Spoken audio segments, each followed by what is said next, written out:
This is South Fremantle Power Station. It may not look like much, but for a lot of people it's a very special place.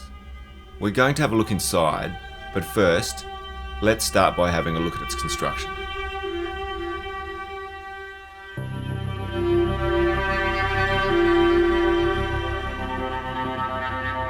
In 1943, an English design team planned a high-volume steel frame which is rendered with concrete.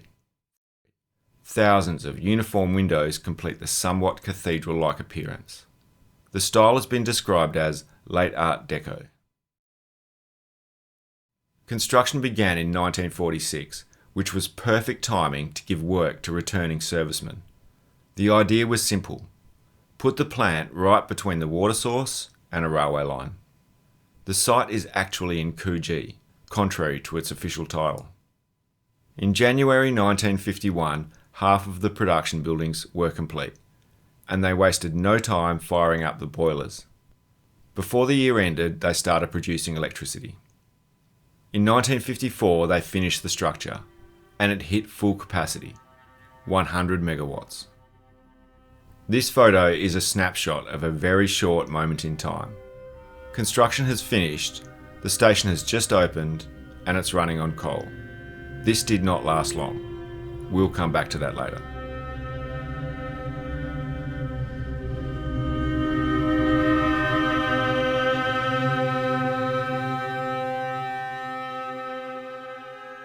The big structures are the production rooms.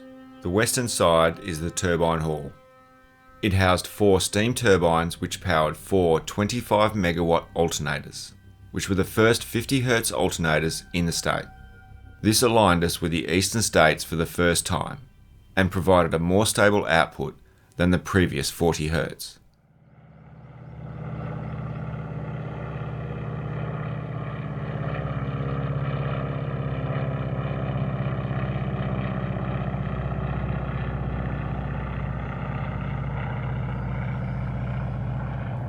The entire room is a photographer's dream. The lighting changes dramatically depending on the season and the time of day.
These are the water pumps. They sat over the inlet of the reservoir at the front of the turbine hall. The water went to the boiler room and then came back to the turbines as steam. It turned the turbines and produced voltage, and then the condensers underneath cooled it back to a liquid and returned it to the reservoir to start the cycle again.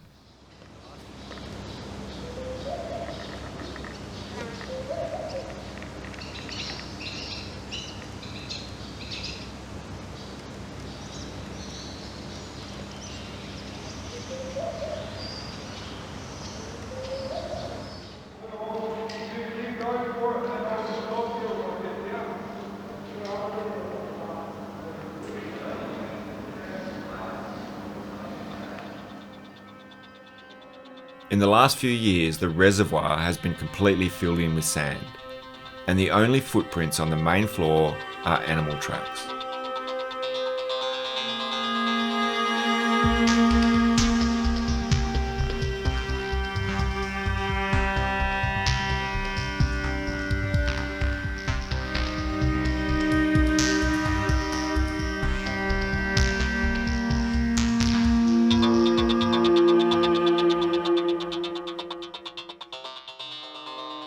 The artwork is now stuck in time. Good or bad, it will probably stay like this.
The huge coal store had a crusher, which fed a conveyor belt, which fed 2 more conveyors inside the building.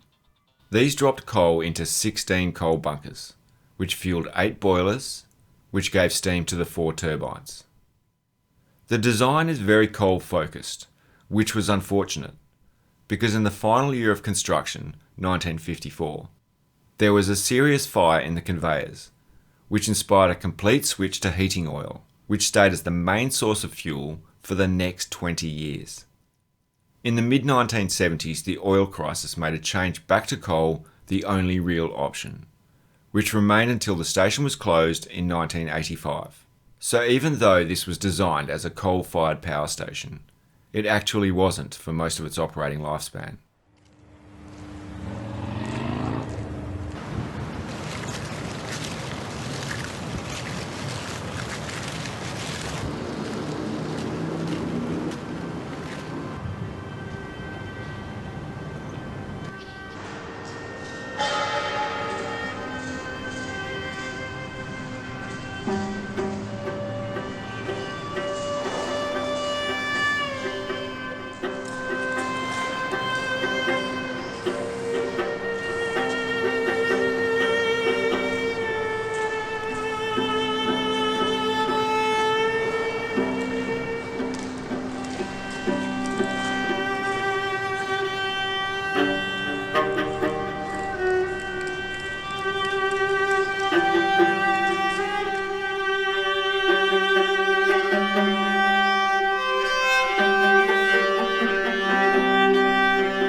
The formal entry is a foyer, which they've sandwiched awkwardly between the production buildings and the switch house.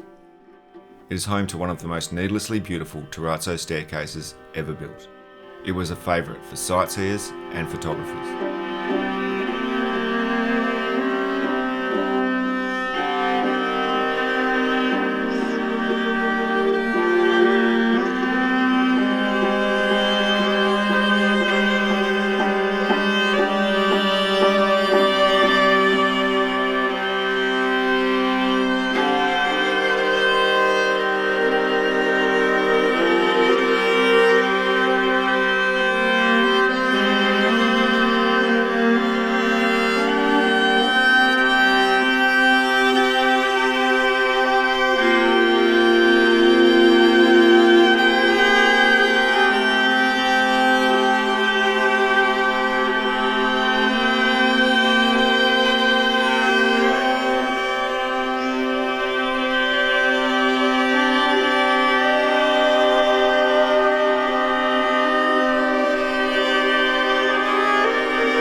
This is the control room, a service room for cabling, administration and switchboard, and this area housed transformers and switches. The foyer stairs led to the control room.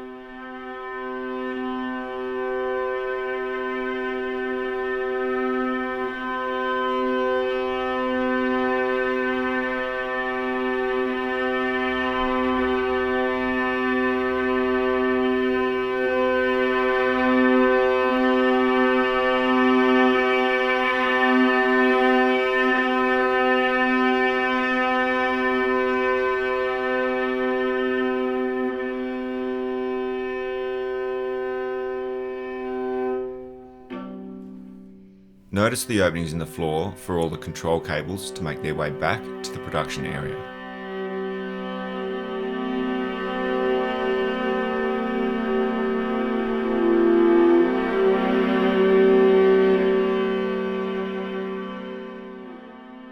The somewhat strange placement of the foyer caused the builders a problem. It separates the control room from the production rooms.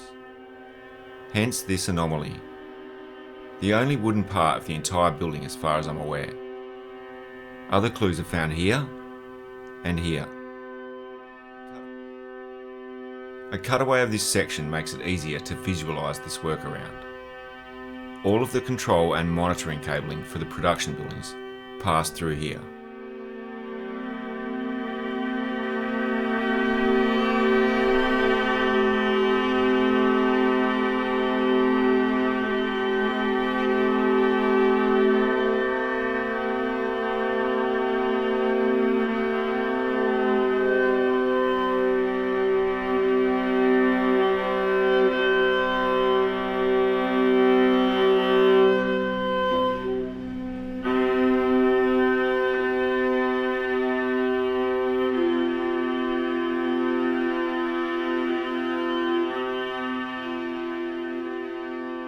The final room held transformers and switches. The output must match the grid in voltage, phase and frequency before it leaves the building. The raw power went through a service tunnel between the turbines and the transformers. It is now mostly filled in. During the resources boom early in the century, there was an incident where a man was salvaging copper and lost his life because some of it was still connected to the grid. This first tragedy was largely ignored by the public, and the safety and easy access of the site still went unchallenged.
These ridiculous plastic hessian covers over the windows are the only attempt the owners have ever made to preserve the structure. The covers failed miserably. They also left behind thousands of concrete nails and holes, which weakens the concrete even more. If anything, this feeble attempt at protecting the building has probably shortened its lifespan.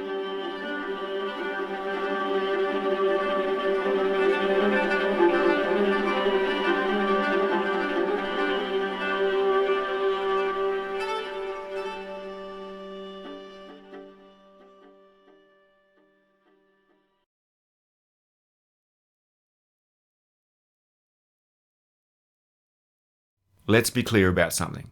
You cannot get into this building anymore. There's 24/7 security, cameras, alarms. After looking at the building recently with the drone, I'm pretty sure it's for the best. The structure's not safe anymore.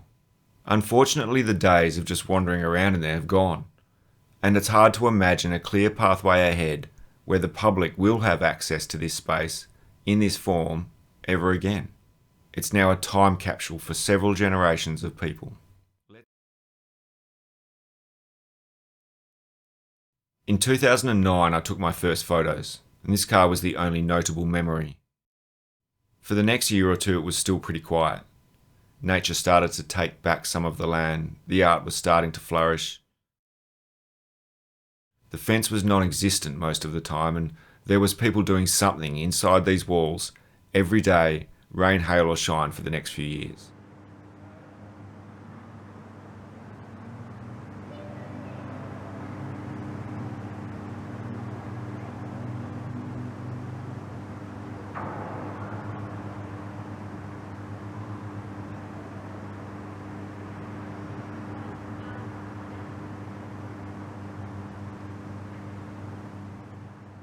Until about 2014, you could still climb the stairs to get to the roof of the Turbine Hall, and there were still holes in the floor.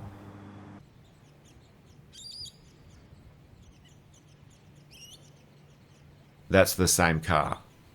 It's been dumped unceremoniously out back, where it continued to mature as a photography magnet. There's also another car in the coal store, which is just starting to get interesting. In 2015, things started to tighten up. A bobcat cleared the entire site, inside and out. The fence was replaced with something more substantial, and the security guards started visiting twice a day. And things were about to get worse. In 2016, a young man fell to his death through one of the holes in the floor. This wake-up call made the owners put on 24/7 security, cover some of the holes in the floor, block the doorways, and once again upgrade the fence.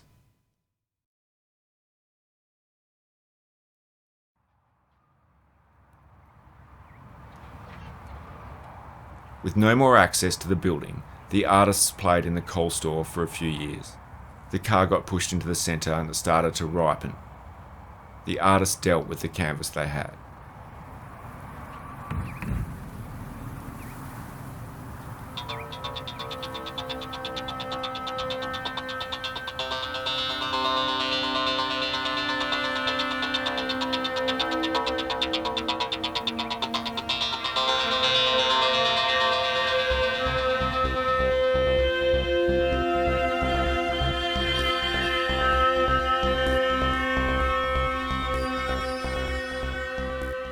In 2020, the coal store was given the bobcat treatment.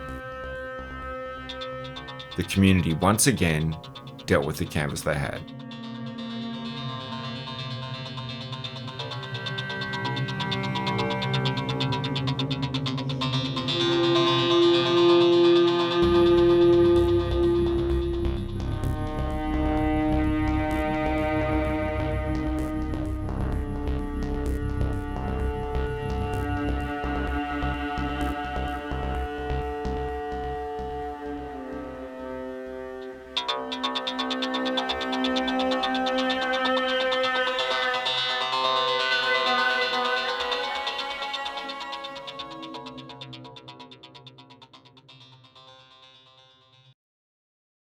South Fremantle was at full power for a total of 31 years, which is relatively short considering the lifespan built into the structure. The main reason was economics and efficiency. In 1969, Coogee Power Station reached full production and was a much larger facility, based near the coal source. It is, however, one of the worst air polluters in the country and has also cost the taxpayers a small fortune in rebuilds. Fremantle Power Station came online in 1970, so by the 1980s South Fremantle wasn't really necessary. It was now a quaint relic of the past, over-engineered and full of inefficient, outdated technology. By today's standards, it resembles an art gallery or a museum more than a power station. Built to last 100 years, it was closed by 1985, and now it must suffer the indignity of having its owners wait for it to take its last breath so they can scoop up the family jewels like an ungrateful Scrooge. It has now been lying dilapidated and neglected for more years than it was operating. South Fremantle was a magnificent mistake that is very unlikely to ever happen again.